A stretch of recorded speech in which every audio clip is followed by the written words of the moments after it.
Seguimos en TMT Conversaciones, charlando hoy con Diego Tártara, director de tecnología de Globant. Diego, ¿cómo va? ¿Qué tal, José? ¿Cómo te va? Diego, el teletrabajo existe ya desde hace mucho tiempo. Con la cuarentena, la pandemia, se aceleró la incorporación porque no había más remedio que seguir trabajando y hacerlo desde casa. ¿Ese teletrabajo más extendido llegó para quedarse o vamos a volver a alguna normalidad anterior con una combinación de presencialidad, teletrabajo y demás? Y yo creo que hay signos muy claros de que, no quiero decir que llegó para quedarse en un sentido absoluto, como por ahí es hoy en día, ¿no? Donde tenemos la obligación, pero sí definitivamente ha cambiado las reglas del juego.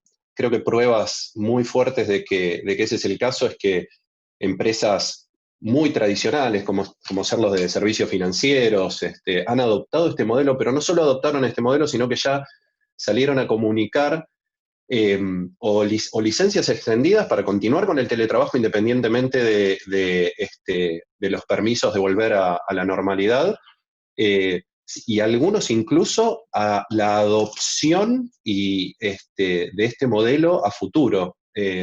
Por ejemplo, te pongo un ejemplo, el CEO de Morgan Stanley, una empresa recontra tradicional, salió a comunicar algo muy interesante que dijo, parece que ya no vamos a necesitar edificios para miles de personas.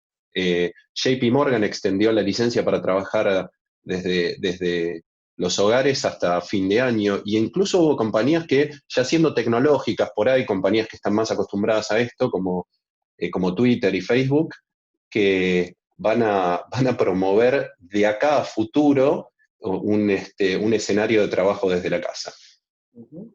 ¿Y cuál es el balance ideal? Imagino que depende también de la actividad, del sector, del negocio, pero ¿cuál es el balance? Porque en definitiva el teletrabajo evita el transporte, desplazamientos, un montón de cuestiones, pero también las reuniones presenciales, cara a cara, la gestualidad, el compartir espacios, para los seres humanos también es fundamental. ¿Cuál es ese balance ideal?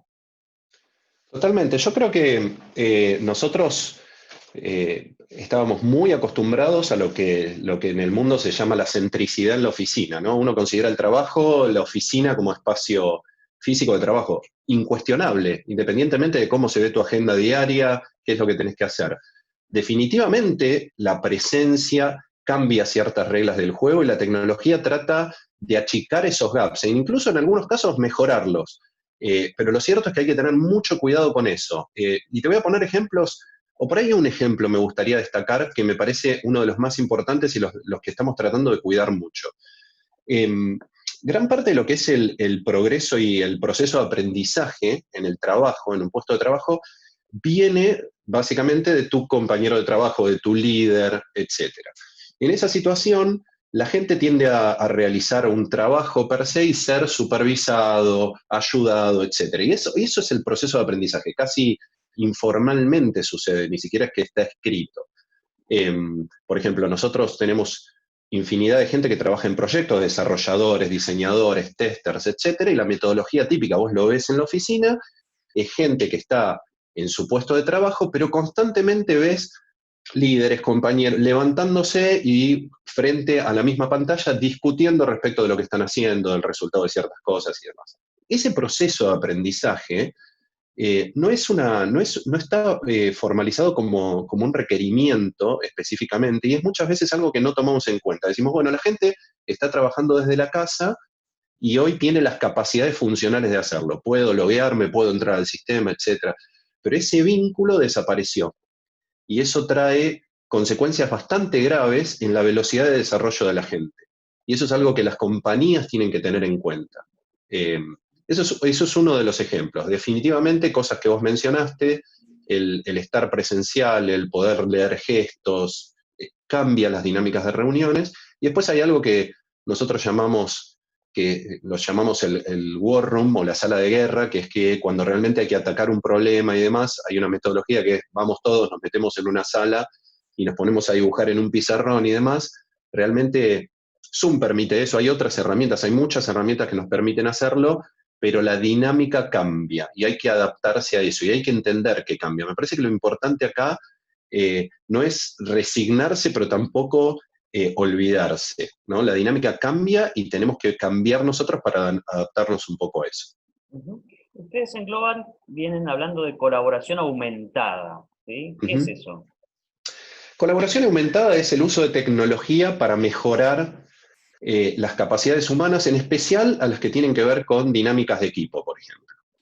Entonces es agarrar, en realidad se basa en varios pilares. Uno que tiene que ver organizativo. En la compañía, por ejemplo, nosotros tenemos lo que se llama el organigrama invertido, ¿no? Entendemos que el valor que la compañía brinda hacia nuestros clientes y hacia el usuario final está en la periferia, y donde más sucede es en la periferia. O sea, no está en mí, en nuestro SEO, definitivamente, sino está en la persona que le está brindando servicios directamente a nuestro cliente. Esos son los equipos.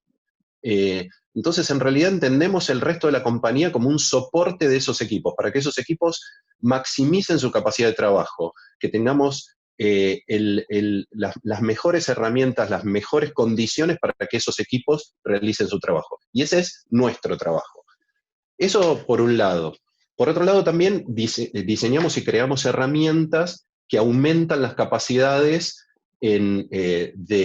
para el tipo de trabajo que nosotros realizamos. Por ejemplo, nosotros tenemos gente que desarrolla y desarrollamos una herramienta que se llama Augmented Coding o Augmented Development, que básicamente lo que busca es ayudar a un desarrollador a moverse en una base de código en su día a día de trabajo mucho más ágilmente y a ser mucho más productivo.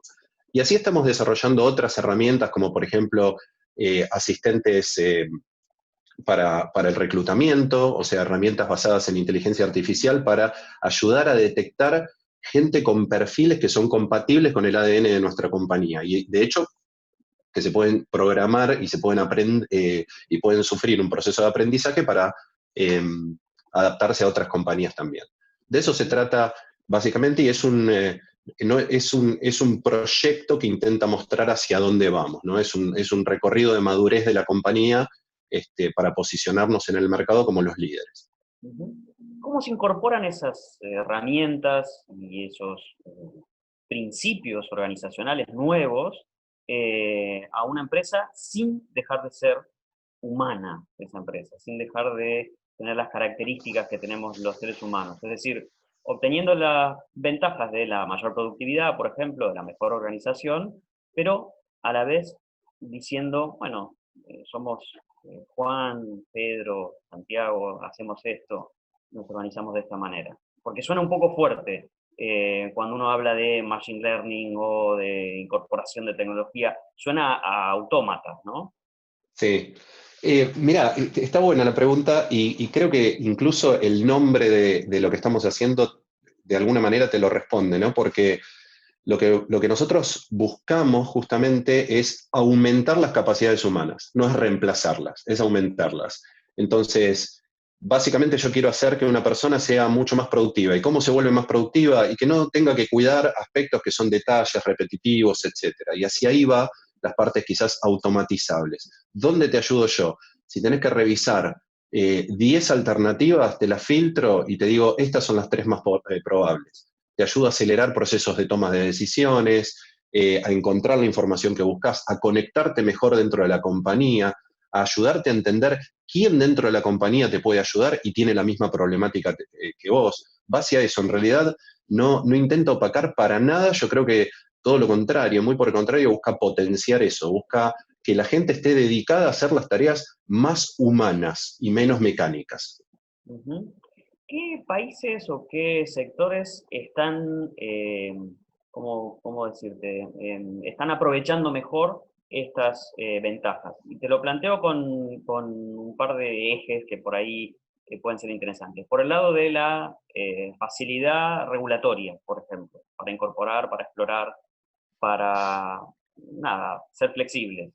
Y por el otro lado, por el lado educativo, para prepararnos, para preparar a los más jóvenes, a los profesionales, a los universitarios, a incorporarse a este mundo. Bueno, la verdad que el outlook, la visión mundial, hoy le está poniendo mucho foco y haciendo mucho hincapié en los sectores tecnológicos. Hoy hay una movida bastante fuerte en cuanto a educación hacia lo que se llama STEM, ¿no? Las ciencia, tecnología, ingeniería y matemáticas, a las ciencias duras, que básicamente son las que apalancan el desarrollo tecnológico. Y voy mucho más allá de lo que, obviamente, software, hablo de tecnología en general, biotecnología, por ejemplo, y demás. Hoy se está haciendo mucho hincapié porque gran parte del futuro se entiende que está construido en base a eso. Y de hecho, ese rubro básicamente es un rubro de plena ocupación. Es un rubro, como el rubro donde se mueve Globant, es de plena ocupación. No hay gente desempleada, no hay gente capaz desempleada, básicamente. Entonces el mundo requiere más. Distintos países obviamente lo hacen de maneras distintas. Los países más desarrollados lo entendieron muy claramente y están invirtiendo muchísimo. Otros en vías de desarrollo han creado un cambio fenomenal en los últimos años. India es un caso, por ejemplo, que ha invertido un montón hacia ahí. Israel, que hoy se ha vuelto, creo yo, uno de los lugares respecto de tecnología y de innovación, se ha vuelto, es increíble en Israel. No me acuerdo, pero hay una métrica que es el número de patentes por habitante. Israel es la número uno. Es tremendo lo que han invertido, todo bien impulsado en base a educación. La realidad es que la educación es lo primero que vos atacás para poder tener capacidad en ese segmento. Argentina tiene muy buena calidad educativa, pero como ya todos sabemos, el problema que tenemos es que tenemos pocos estudiantes recibidos y tenemos una alta tasa de deserción y quizás ingeniería ninguna, o sea, si vos mirás las 10 carreras más elegidas, no entran dentro del grupo de tecnología. Y me parece que estamos fallando en esos dos aspectos principalmente, ¿no? En incentivar al segmento muy fuertemente, incentivarlo muy fuertemente, y por otro lado también en lo que es educación, eh, tratar de mejorar lo que es la tasa de deserción. ¿Por qué acá se reciben, o sea, hay más estudiantes universitarios que en Brasil, pero se recibe la mitad nada más? Entonces, nada, creo que viene por ahí el tema. Diego, muchas gracias. No, por favor, José, gracias a vos. Hablábamos con Diego Tártara, director de tecnología de Globant.